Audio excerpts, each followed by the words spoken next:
नमस्कार दोस्तों। Top study पर आपका बहुत बहुत स्वागत है। तो फ्रेंड्स, आज के जो इस वीडियो में हम बात करने वाले हैं वो करने वाले हैं प्रतिरोधों के संयोजन के बारे में, यानी कि प्रतिरोधों को किस किस तरीके से जोड़ा जाता है, ये सभी हम देखेंगे। तो प्रतिरोध का जो संयोजन होता है मुख्यतः दो प्रकार से होता है।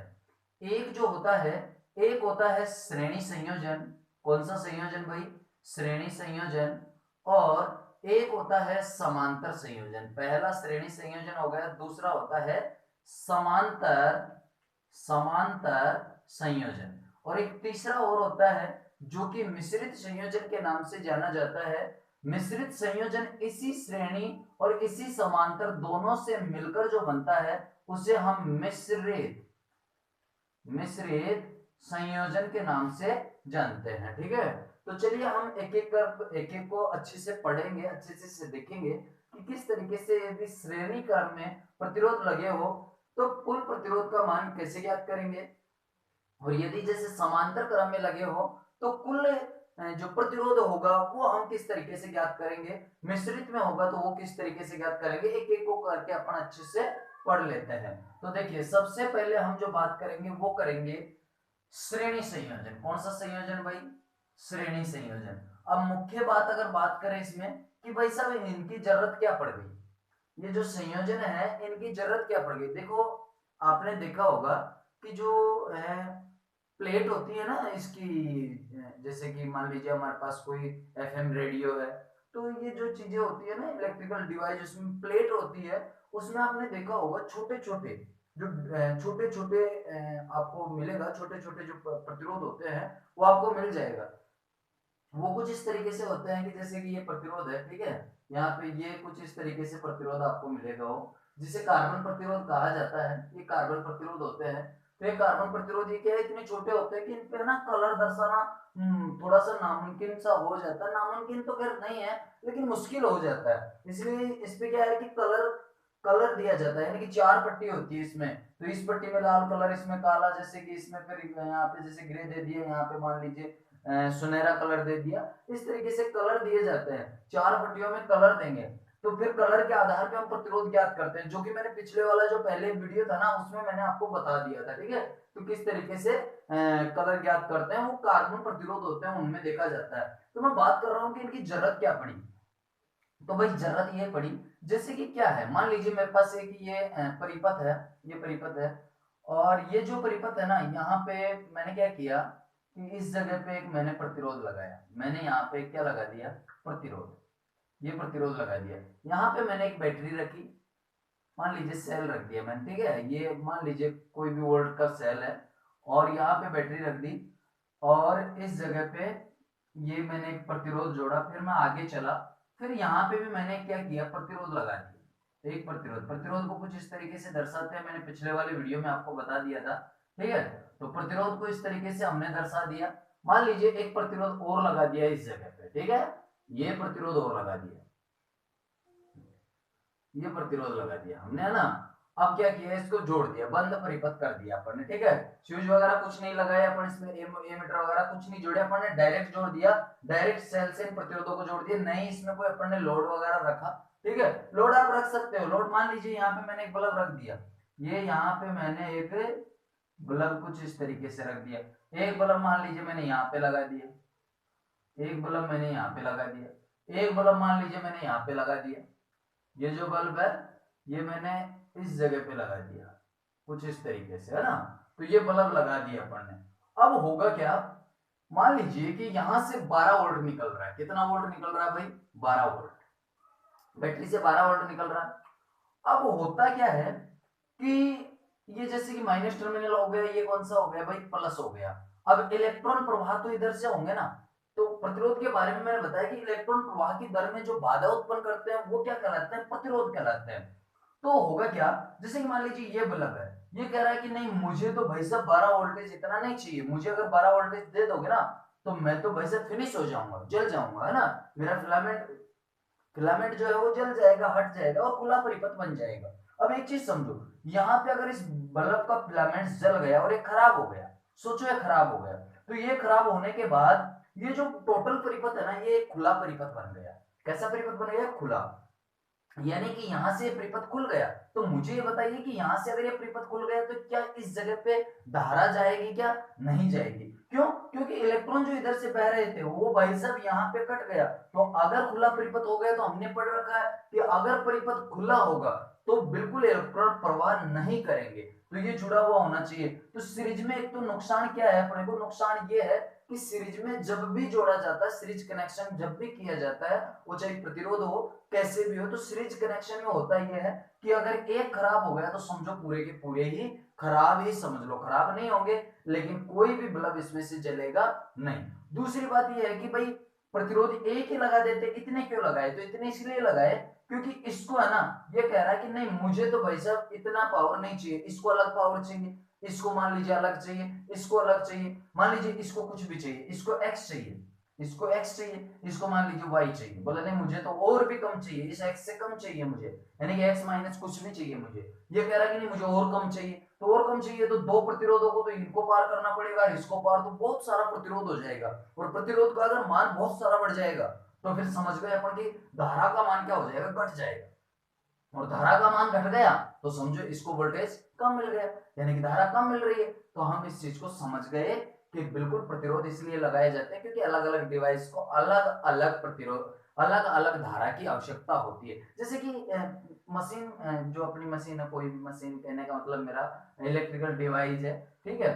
तो जैसे कि टीवी है उसमें भी प्लेट होती है, जो पुरानी वाली टीवी आपने देखा होगा तो उसमें प्लेट होती है, तो उसमें जैसे कि आईसी वगैरह है तो उसको अलग करंट चाहिए, ठीक है, उसको अलग चाहिएगा, और कोई डिवाइस होंगे उनको अलग चाहिए होगा। तो इसलिए होता क्या है कि ये प्रतिरोध जोड़े जाते हैं, ठीक है, ये प्रतिरोध जोड़े जाएंगे। अब मैं बात कर रहा हूं कि श्रेणी में जोड़ने से नुकसान क्या है? नुकसान एक चीज का है कि यदि एक प्रतिरोध यहाँ पे मान लीजिए प्रतिरोध है या कहीं से भी अगर खुला परिपथ बन गया तो सारे के सारे जितने भी इसमें डिवाइस है वो सारे के सारे क्या हो जाएंगे? बंद हो जाएंगे, क्लोज हो जाएंगे। अब ये श्रेणी संयोजन जो होता है ना, ये कहाँ होता है? आपने देखा होगा कि पहले जो शादी होती थी ना, शादी में कुछ इस तरीके से बल्ब लगाए जाते थे। मान लीजिए ये यहाँ पे एक बल्ब लगा दिया, ठीक है, ये बल्ब लगा दिया, फिर आगे चले, फिर यहाँ पे एक बल्ब लगा दिया। बेलड़ी नुमा जो बल्ब होते थे ना, ऐसे पहले जो शादियां होती थी आपने देखा होगा।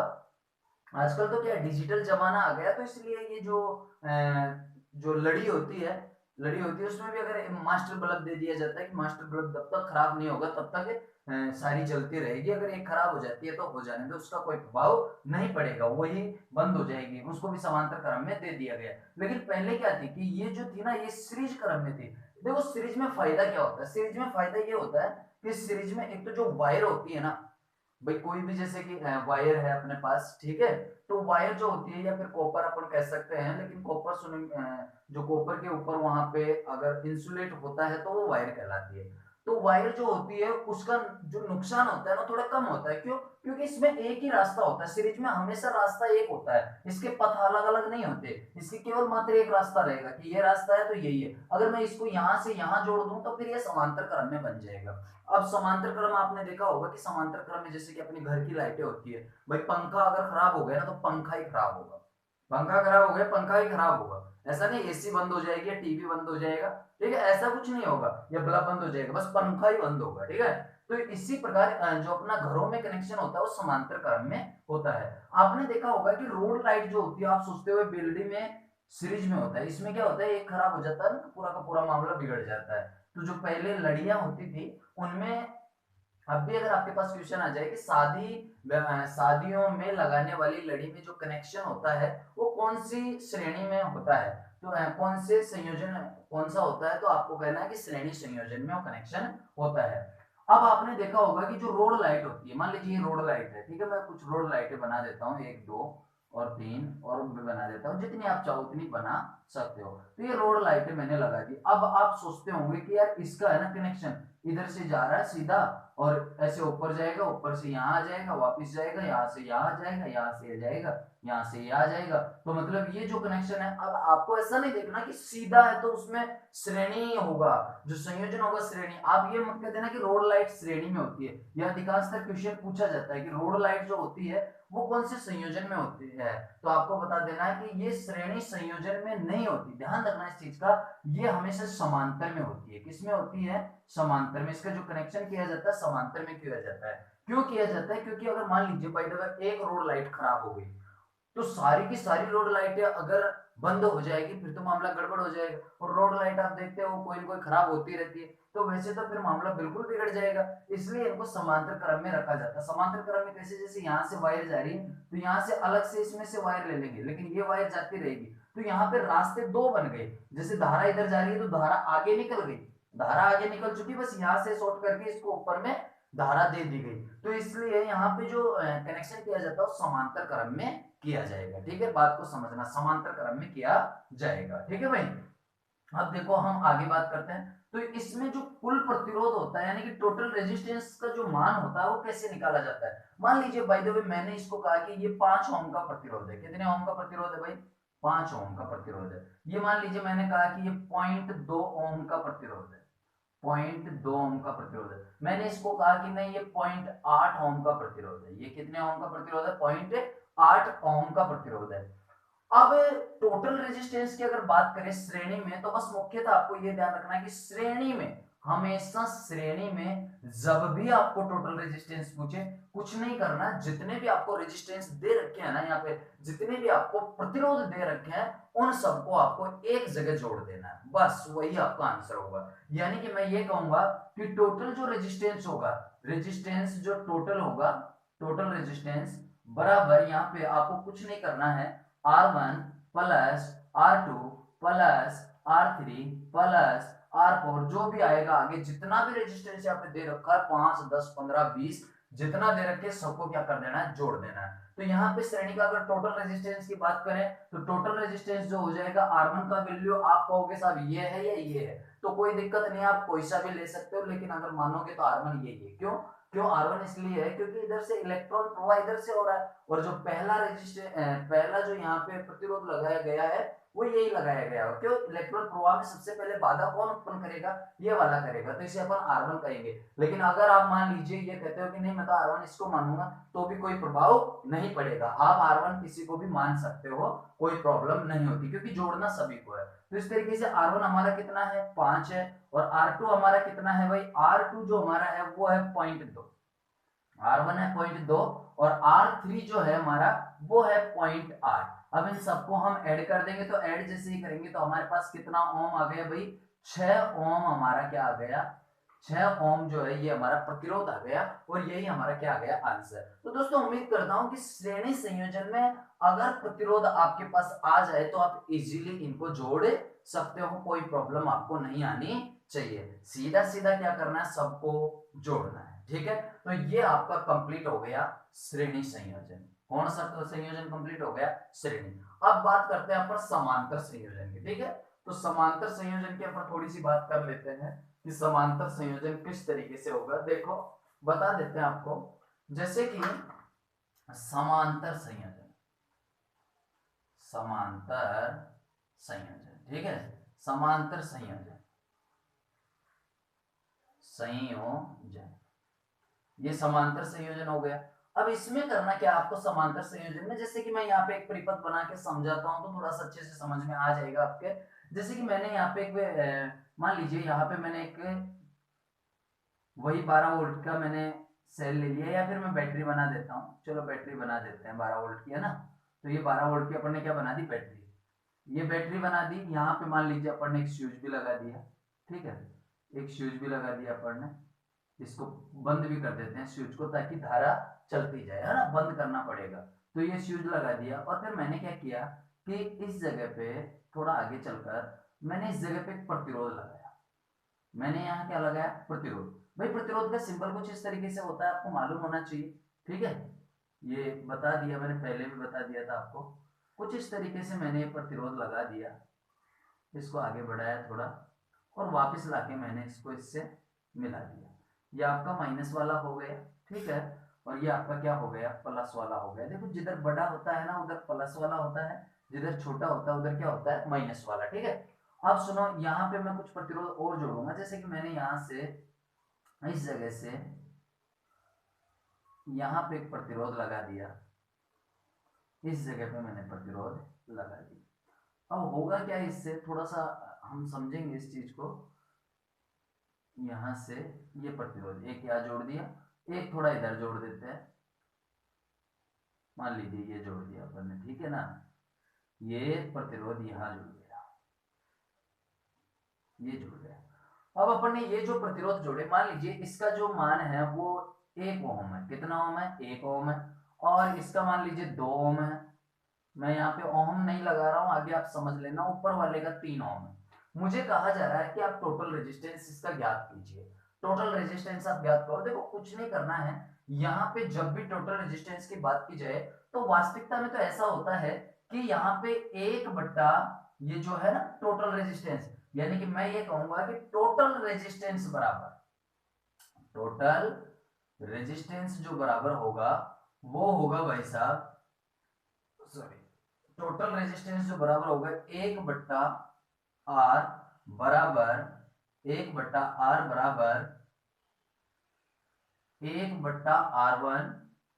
प्लस 1 बट्टा R2 प्लस 1 बट्टा R3। मतलब ये चलता जाएगा, जितने आपके पास प्रतिरोध समांतर क्रम में है सब में आपको प्लस कर देना है, लेकिन इस बार इनको उल्टा करना है। और ध्यान रखना पहला वाला जो होगा ना ये भी उल्टा होगा। अब सुनो, ये पहला वाला जो था यहाँ पे, ये पहला वाला भी अपना क्या हो गया, उल्टा हो जाएगा।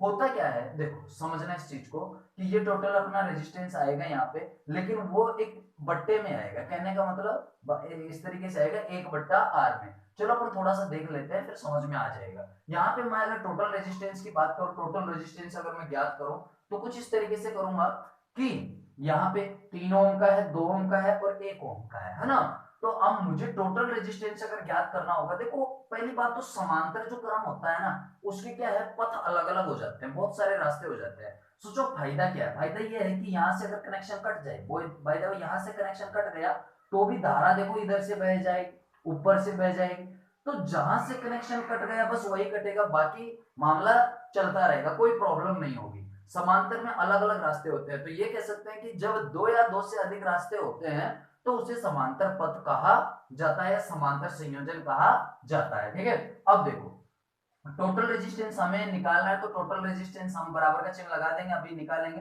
टोटल रेजिस्टेंस जो भी आएगा वो 1 बट्टा R के इक्वल आएगा।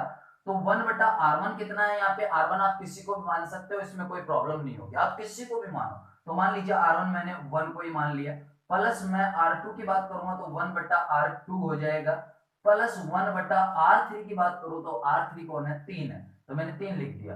अब मैंने कुछ नहीं करना है, बस मुझे इनका एलसीएम लेना है। तो जो इनका एलसीएम आ रहा है आपको मालूम होगा कि 1, 2 और 3, इसका एलसीएम क्या आएगा भाई, 6।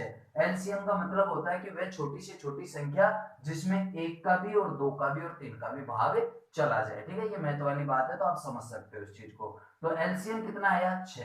अब क्या करेंगे कि 6 एलसीएम आ गया ना, कुछ नहीं करना है, बस इस 1 का भाग इस 6 में देते जाओ, कितने बार जाता है वो आप लिखते जाओ। तो कितने बार गया भाई, 1 का भाग 6 बार, कितने बार, 6 बार, ठीक है। तो 1 का भाग चला गया 6 बार, प्लस 2 का भाग अगर इसमें देंगे तो 2 का भाग कितने बार गया, 3 बार, ठीक है। 2 का भाग चला गया 3 बार। और यहाँ पे अगर अपन बात करें 3 का भाग, तो 3 का भाग इसमें कितने बार, 2 बार।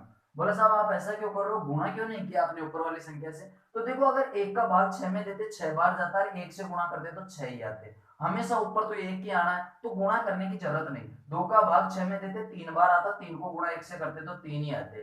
3 का भाग 6 में 2 बार जाता है, 2 को 1 से गुणा करते तो 2 ही आता। इसलिए मैं डायरेक्ट कह रहा हूं, आप इसमें भाग दो, जितना आए वो लिख देना, ठीक है। अब देखो 6 और 3 और 2 कितने हो गए, 11। यानी कि हम कह सकते हैं कि 1/R इक्वल टू, ये टोटल है अपना रेजिस्टेंस, ध्यान रखना कि 1/R जो है यानी कि रेजिस्टेंस, टोटल रेजिस्टेंस है, इसके इक्वल आ जाएगा 11 बट्टा क्या आ जाएगा, 6।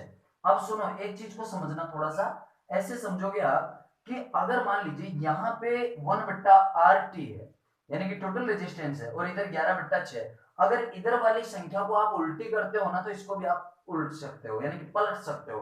कहने का मतलब आप ये कर सकते हो कि टोटल रेजिस्टेंस बट्टा 1 बराबर, आप सामने वाली को भी बदल दीजिए, जो 11/6 थी ना तो उसको 6 बट्टा कितना कर दो, 11, ठीक है। तो ये आपका टोटल रेजिस्टेंस हो जाएगा। तो टोटल रेजिस्टेंस आप 6 में किसका भाग देंगे, 11 का भाग देंगे। तो इजीली हम 6 में 11 का भाग दे सकते हैं कि टोटल रेजिस्टेंस जो हमारा आया वो आ गया भाई साहब 11 में, भाग जा नहीं रहा, पॉइंट लगाएंगे। और पॉइंट लगाएंगे तो यहाँ पे 0 लगेगा और 60 में भाग देंगे तो 11 5 55, बच गए कितने 5, बच गए कितने 5, 5 के आगे लगाया 0 बन गया 50, भाग दिए 11 का 11 चौक 44, बच गए कितने 6, तो 6 बच गए, फिर ये 54 54 आता ही रहेगा, मतलब अपन ये भी कह सकते हैं 54 के ऊपर बार। तो यहाँ पे हमने देखा कि जो टोटल रेजिस्टेंस आया वो कितना आया 0.54, तो टोटल रेजिस्टेंस आया अपना 0.54 ओम, ठीक है। तो ये अपन ने टोटल रेजिस्टेंस निकाल लिया। तो आपने एक चीज नोट की होगी कि यहाँ पे देखो सबसे कम वाला जो रेजिस्टेंस था वो था 1 ओम का, ठीक है, 1 ओम का था। यहाँ पे कितना ओम आ रहा है, ये 2 ओम, ये 3 ओम, लेकिन टोटल रेजिस्टेंस यानी कि टोटल को मिलाने के बाद उसको तो छोड़ो, बस जो सबसे छोटा था उससे भी कम रेजिस्टेंस हो गया। तो फिर तो यार हम ये चीज समझे कि अगर अपन समांतर क्रम में बहुत सारे प्रतिरोध जोड़ दें तो बहुत सारे प्रतिरोध जोड़ने का फायदा क्या होगा, बोला फायदा ये होगा कि आपका जो कुल प्रतिरोध होगा ना उसमें कमी आ जाएगी। कुल प्रतिरोध में क्या आ जाएगी, कमी। क्यों, क्योंकि उसके रास्ते बहुत सारे हैं, तो कुल प्रतिरोध में यहाँ पे क्या आ गई, कमी आ गई। बात को समझना, कुल प्रतिरोध में क्या आ गई, यहाँ पे कमी। आप यहाँ पे और कोई भी ले सकते हो, कोई प्रॉब्लम नहीं है। देखो ये चीज आपके समझ में आ गई होगी, इसका एक बार थोड़ा सा स्क्रीनशॉट आप ले सकते हो। स्क्रीनशॉट अगर आपने ले लिया होगा तो चलिए हम थोड़ा सा एक क्वेश्चन और सोल्व कर लेते हैं इसी पे, ठीक है, जो कि रेजिस्टेंस अपन दूसरा ले लेंगे। तो चलिए इसको मैं मिटा देता हूँ, है ना, ये तो रख देता हूँ इसको, तो क्योंकि ये तो अपना सूत्र है ना 1/RT, जो भी अपना सूत्र, ये सूत्र है अपना, ठीक है, तो उल्टा कर देना। अच्छा यहाँ पे अपन थोड़ा सा आपकी बार अलग अलग ले लेते हैं, जैसे कि यहाँ पे अपन ने 5 ले लिया, यहाँ पे अपन ने मान लीजिए 8 ले लिया, ठीक है, और यहाँ पे अपन ने 10 ओम का प्रतिरोध ले लिया, ठीक है। तो हमारे पास अब की बार R1 R2 और R3, R1 का मान कितना है, R1 का आप मान सकते हो जैसे कि 10 मान लिया, अब की बार ऊपर से मान रहे, कोई प्रभाव नहीं पड़ेगा, है ना। और R2 का मान जैसे कि मैंने मान लिया 8 है, और R3 का मान जैसे मैंने मान लिया कि कितना है भाई 5, तो सीधा से निकाल देना, कुछ नहीं है। 1/R1 कितना है 10, प्लस 1/R2 कितना है 8 है, प्लस 1/R3 कितना है, तो R3 है यहाँ पे 5, ठीक है। अब इनका एलसीएम ले लेंगे लघुत्तम समापवर्तक, तो लघुत्तम समापवर्तक जो आया वो कितना आया 40, भाई 40 में 10 का भी भाग चला जाएगा, 8 का भी चले जाएगा और 5 का भी चले जाएगा। वैसे तो देखो 80 भी होगा जिसमें चला जाएगा सबका भाग, लेकिन छोटा होना चाहिए, जितना हो सके उतना छोटा होना चाहिए, है ना।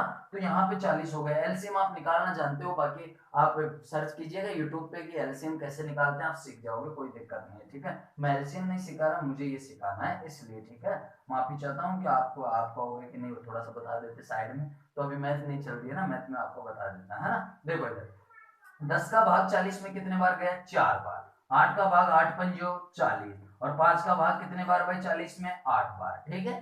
तो इस तरीके से हम जोड़ देंगे सबको, यानी कि 5 और 8 कितना हो गया, 8 और 4 12, 12 और 5 कितना हो गया 17, यानी कि टोटल यहाँ पे आ गया हमारे पास 17/40। लेकिन ये ध्यान रखना कि 17/40 आया, ये किसके इक्वल है, ये 1/ टोटल रेजिस्टेंस के इक्वल है, 1/ टोटल रेजिस्टेंस के इक्वल है। तो अगर मुझे टोटल रेजिस्टेंस के इक्वल चाहिए होगा तो मैं इसको उल्टा कर दूंगा, यानी कि इसके नीचे 1 लगाओ तो लगा दो, नहीं कोई दिक्कत नहीं है। तो टोटल रेजिस्टेंस अगर मुझे चाहिए तो मैं इसको उल्टा कर दूंगा, यानी कि 40 बट्टा कितना 17, तो सीधा सा मैं जब करूंगा तो 17 × 39 3 बार चले जाएगा, मैं पॉइंट लगाऊंगा, फिर 1 बच गया था, भाग नहीं जा रहा, भाग नहीं जा रहा तो भाग टूट के यहाँ पे क्या लगेगी 0, ठीक है। फिर 17 का भाग में जैसे कि 1 बचा था, 1 के आगे 0 लगाया, 10 में भाग नहीं गया था तो 0 लगा दिया, फिर 1 0 और लगा देंगे, फिर 100 में भाग देंगे तो 17 का भाग दे लेंगे तो 17 चौक ज्यादा हो, 17 6 की कितना हो जाता है, 17 6 की 102 हो जाता है, 17 पंजे हो जाएगा, ठीक है, 17 पंजे हो जाएगा, यानी 5 बार ये भाग चला जाएगा। तो लगभग अपने पास आया 3.05 अपने पास ये ओम क्या आ गया, मान आ गया, प्रतिरोध का मान आ गया, टोटल रेजिस्टेंस का मान आ गया। तो आपने फिर से देखा यार टोटल रेजिस्टेंस तो फिर घट गया, यानी कि 3.05 आ रहा, जबकि यहाँ पे सबसे छोटा कौन था 5।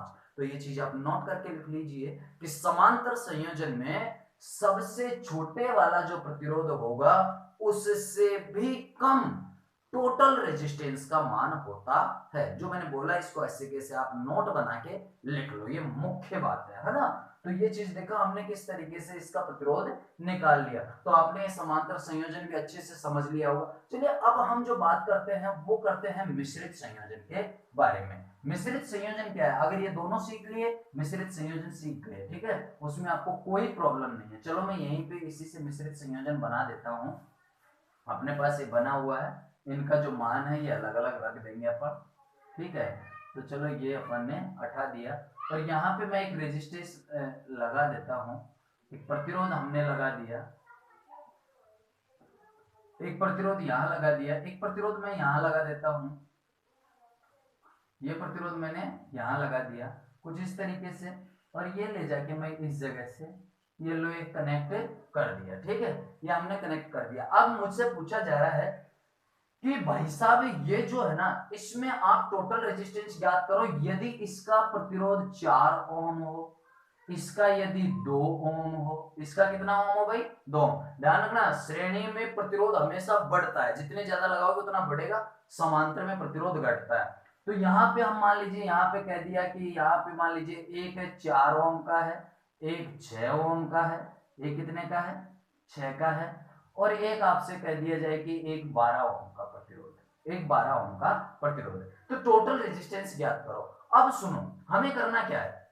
सबसे पहले हमें ये करना है कि जब भी हमारे पास ऐसा मिश्रित संयोजन आ जाए जिसमें समांतर भी हो, साथ में सीरीज भी हो, तो सीरीज वाले तो आपको दिखाई दे रहे होंगे कि भाई इनका जो ये प्रतिरोध है इसका पथ एक है, इधर से आ रहा है इधर से जा रहा है, तो ये दोनों तो क्या है? सीरीज में है। किंतु ये जो है ये समांतर में है, तो ये समांतर में है, तो इनको अपन क्या करेंगे? पहले इनको निकालेंगे, इनका इक्वल जो प्रतिरोध है ना, टोटल प्रतिरोध, वो हम निकालेंगे, टोटल रेजिस्टेंस का मान निकालेंगे। तो टोटल रेजिस्टेंस का मान अपन निकाल लेंगे कैसे कि 1/R1 टी बराबर 1/R1 plus 1/R2 plus 1/R3, जितने हो उतने को आपको प्लस कर देना है। तो यहाँ पे R1 की वैल्यू कितनी है? जितने लेना हो ले लो। वहां पे R1 की वैल्यू हमने ले ली 12 प्लस 1/R2 की वैल्यू ले ली अपन ने 8। 8 है या 6? 6 है, ठीक है। तो ये 6 है तो हम 6 लगा देते हैं, प्लस 1/R3 का जो मान लिया वो अपन ने कितना ले लिया? 4। अब सुनो, यहाँ पे एलसीएम लेंगे तो कितना लेंगे भाई? 12 ले लेंगे, क्योंकि 12 में 12 का भी भाग चला जाता है और 6 का भी चला जाता है और किसका भी चला जाता है? 4 का। तो 12 अपन ने यहाँ पे प्रतिरोध का मान ले लिया। अब देखो 12 का भाग 12 में कितने बार? एक बार। 12 का भाग 12 में एक बार। 6 का भाग 12 में कितने बार? 2 बार। 4 का भाग 12 में कितने बार? 3 बार।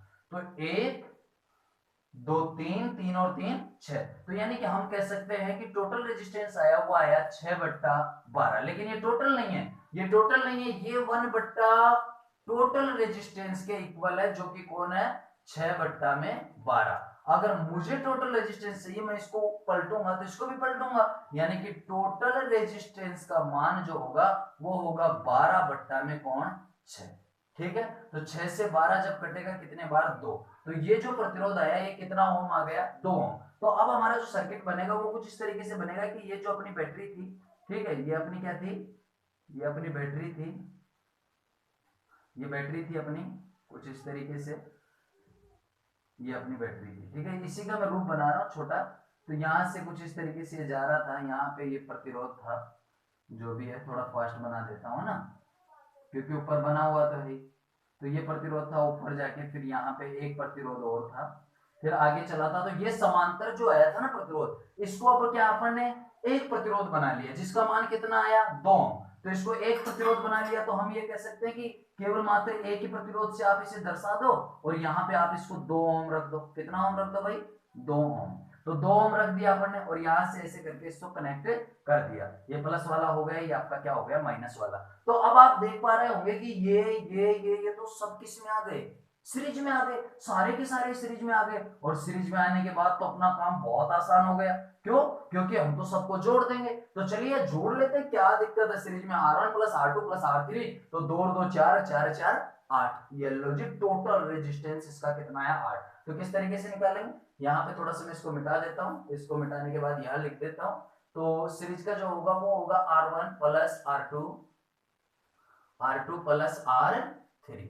R1 जो है यहाँ पे कोई R1 जो आपका आ जाएगा वो आ जाएगा नीचे वाला का, देखना ऊपर वाला नहीं, वो अपने ये जो था ना ये अपन ने सोल्व कर लिया और सोल्व करके इसका टोटल रेजिस्टेंस कितना है 2, तो इसको 2 ले लेंगे तो R1 कितना है 2, R2 कितना है 2 और R3 कितना है 4, सबको जोड़ेंगे तो कितना ओम आया 8 ओम क्या आ गया इस टोटल सर्किट का प्रतिरोध आ गया। ठीक है, टोटल जो परिपथ था ये इसका टोटल प्रतिरोध कितना आया 8 ओम। तो देखो दोस्तों इस तरीके से आप इजीली कोई भी संयोजन में प्रतिरोध जुड़े हो उनका आप तुल्य जो प्रतिरोध है वो आप निकाल सकते हो कि उसके बराबर का प्रतिरोध कितना है, टोटल प्रतिरोध कितना है वो आप इजीली निकाल सकते हो। तो दोस्तों उम्मीद करता हूँ ये वीडियो आपको बेहद ही पसंद आया होगा। अगर पसंद आया तो वीडियो को लाइक कर दो, दोस्तों के साथ शेयर कर दो। बाकी जो हम बात करेंगे वो करेंगे नेक्स्ट वीडियो में। सब्सक्राइब अगर आपको अच्छा लगे आपके काम की चीज है तो कर देना, वरना कोई आवश्यकता नहीं है। अगर आपके काम की चीज है तो करो, ठीक है, आपका काम का है कि बिल्कुल मेरे लिए अच्छा है तो आप इसे सब्सक्राइब करो।